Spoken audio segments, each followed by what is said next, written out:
walked out, and then one of the agents had a Jordan 5, and his image of him whatever the case might be was put onto a shirt.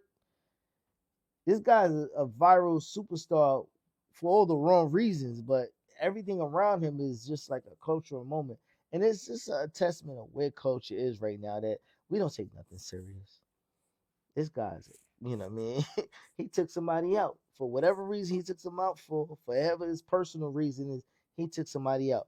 But we decided, and I'm gonna say we loosely, decided that we're gonna jump on the bandwagon and we're gonna support what he got going on. Cool. Whatever y'all want to do. But then the nerve of the agent to come out and be wearing Jordan 5s while doing it, man, it's just something else, man. Listen, let's take a quick break. We got a whole different discussion to talk, man. We'll be right back.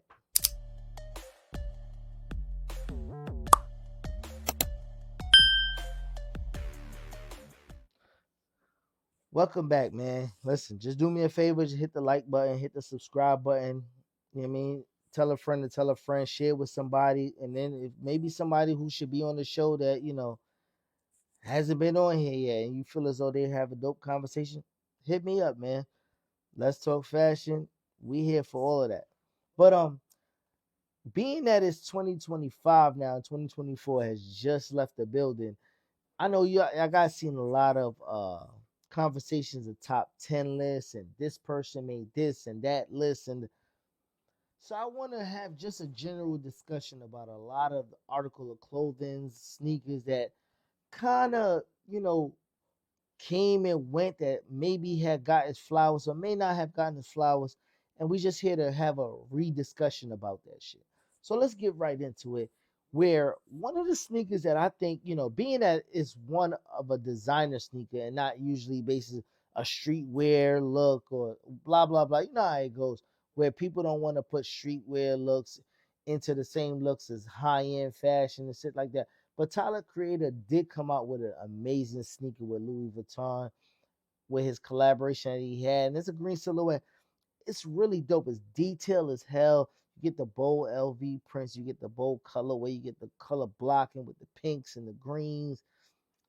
The way that this sneaker was actually executed was really, really clean. The price point was probably what took a lot of people out of the culture, out of the realm of having a discussion about this shoe. But there's a lot of sneakers in discussion for sneaker of the year or blah blah blah that they will overpay for to be part of it. So it's like you either got to choose which side you really gonna be on. You don't want to pay for high-end sneakers at the retail, but you'll pay for sneaker that come out for $220 for $800. Y'all gotta make it make sense, because they overcharge you regardless. But which one is going to last, and which one is going to have the selling point moving forward, which one you could pull out your closet, that's what matters in this conversation right here. Another sneaker, it was a Jordan 3, all green silhouette by Nina Chanel. See, I got to write this shit down. I'm going to keep it real with y'all, because a lot of these sneakers, I don't know the names of it. I just know the looks of it and what I thought when I even seen them, or the way they were dressed up, and the kind of influence I felt as though they had or didn't receive, or the shit like that. But the Nina Chanel Jordan 3, these were really clean to me, but it's really hard to get the general people to really stand by you and say, I'm going to kill a Jordan 3 in all green. Being she did put different materials on it, and the orange laces, it gave it a whole different feel to the sneaker, which I didn't find to be bad at all. I just think that a lot of these sneakers aren't accessible to a lot of people, and they aren't able to find it as often as they could to make it a GR feel to it, where they're sitting on shelves, but a lot of people that might be interested in it are not willing to be that interested and that vested to pay the resale price of it going up. So they get stuck in the middle where the shit just doesn't have the same feel, doesn't have the same effect in the culture in general. But me personally, I thought this was a really clean shoe that should have been given a little bit more love, because it was a 3. It's hard to get people to not roll with the Jordan 3 that isn't a classic. So I think this is kind of where this fell on the doorstep. as far as like the extra hype. Another shoe, another brand itself, uh, Asics. Asics had a crazy fucking year when it came to sneakers, and they didn't sell us any short by dropping the Stefon Diggs. Stefon Diggs got injured this year, where it kind of maybe would have deflected the momentum of the actual collaboration, the brand. But that sneaker was really, really clean in my opinion. And the way that, you know, Asics was having its moment this year, you couldn't not give them credit for this shoe right here, man. Because Stefon Diggs is definitely one of those guys in the NFL that you kind of check for on the tunnel walk, for the good, bad, and the ugly. He might have some questionable looks and fits, and that might drive you to be like, is that one of those? But I would say that, this sneaker in itself is really clean and executed well. And, I don't know if this lives past the moment to next year where he comes back and do they follow with a secondary color or whatever the case might be. But definitely a good shoe, solid shoe. Oh, so now Action Bronson. Action Bronson dropped a collab, a couple collabs now with New Balance, but his one of his recent collabs, it was real colorful, real vibrant, a different feel for what you think, Action Bronson would actually look like. And he'd be like, you dropped that? Yeah. All right, cool. But the look of the shoe was really amazing because, you know, being that playful with colors and the silhouette that he did choose to use his shoe on, I really appreciated it. And the fact that, they gave him the runway to continue to be making multiple different shoes and pleasing the public because the public is grasping of what they're doing. My only question is, how does New Balance get from dope collabs to, you know, breaking through in the market where it comes to like people are like, you know what, I'm good on Nike and I'm going to New Balance, but they definitely in an amazing direction, especially with all the names that they collabing with. Another brand or shoe that was really dope was the Nigel Sylvesters. I think they kind of came and went because they started kind of slutting out the actual silhouette of the shoe, the RNs, I believe they were called. Jordan RNs, almost like Team Jordans or whatever the case is. They started dropping a lot of colorways, but the storyline that came out with these Nigel Sylvesters was probably second to none. With the whole grandma's driveway and the bike Nike, and you know, even the promo video in itself was real dope with the way that they unveiled these shoes with the whole running through different cities and people joining him in bikes and stuff. That was kind of fire from Nike to even, present this look. And not on this list is the Who Decides War Jordans. I don't know what kind of silhouette you want to call that, but that was a whole nother kind of feel that they brought to like non, you know, uh traditional Jordans. I don't want to say Team Jordans to be disrespectful, but mainline Jordans where people check for certain retros and this at the forth. So get to give a different feel and different energy to hybrid Jordans. Let's just say that it's kind of dope that they were able to establish themselves in the interest of people. I'm kind of interested to see where they go with that with both of these collabs, whether it be Nigel or Who Decides War. Or do they give them the ability to have deeper stories and bring the stories to a forefront and make them larger than they are currently? But another A6. Shout out to them dudes over there, Kid, and the Marvel pack was amazing, man. That blue and black, it kind of stood out to me crazy. Like just in general, the way the storytelling came with this shoe, and it came with like a Marvel comic and the packaging and all this shit was fire. These are things that's missing from the culture in itself, where it comes to storytelling along with good product. Because sometimes another something is missing in between one or the other. But they got this one totally right. The people might not have been attached as much because we do have our quote unquote nerd pundits that's into like anime and story and all of that shit, where they're gonna be the first ones to always reach out and get these type of shit. So Definitely shout out to Asics and Marvel on that collab.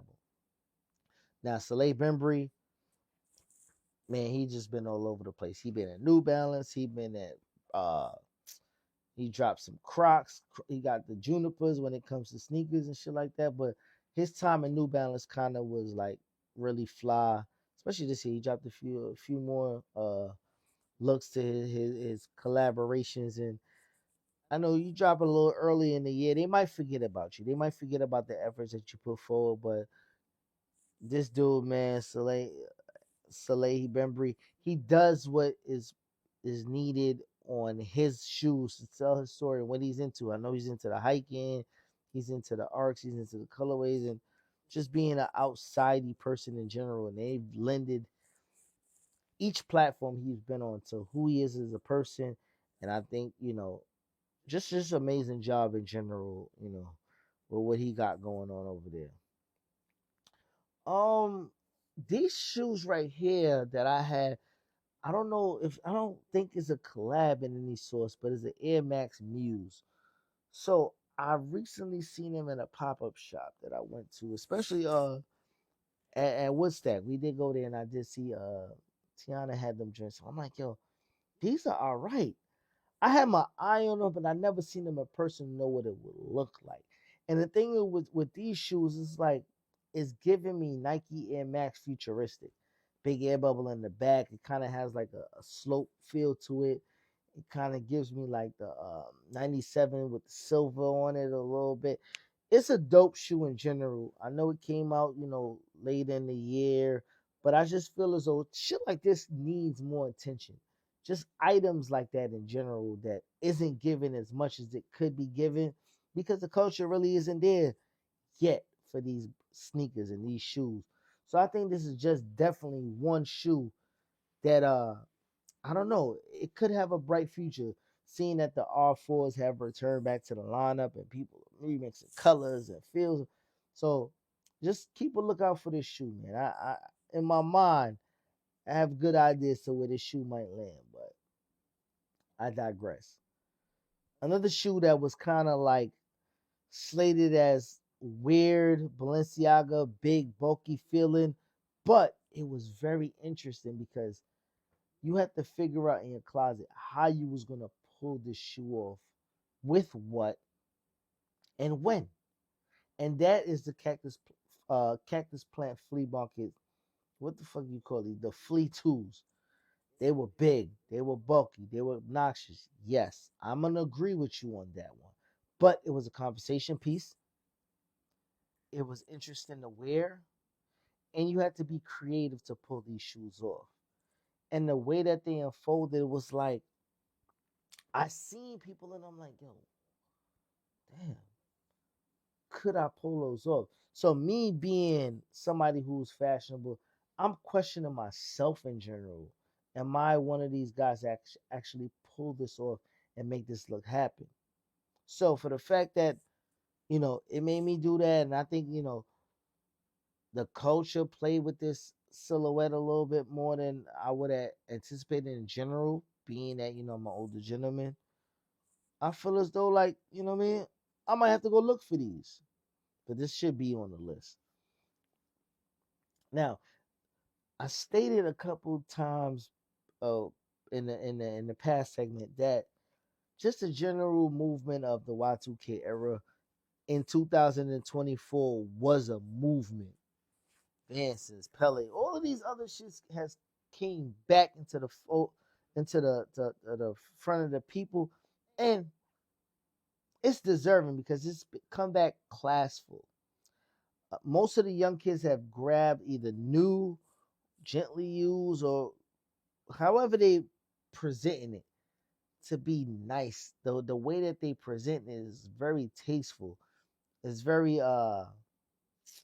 I don't even know how to explain it. I don't even know where they getting a lot of this shit from, but it's a lot of this shit is back to stay. So just be familiar and get okay with seeing a lot of this shit more often because you might start seeing the Christian order. I don't know. Apple bottoms. I don't know if that's a thing anymore. House. I don't know. It's a lot of shit that we were wearing that expired that is back today, and these kids have brought it back, and that's just how the temperature of the streets goes. Now, there's one last thing that we got to discuss that was major in 2024, and it's Timberland boots. We done seen variations, we done seen different colorways, we done seen different highs and lows and camel toes and all types of shit. But the fact that the Timberland boot has become a global inspiration in fashion, where we see people wearing quote unquote butters now. They call them butters. Shout out to Philly, DC, Maryland, whatever y'all want to, whatever area want to take credit to the butters. But we were wearing in New York Timbs forever.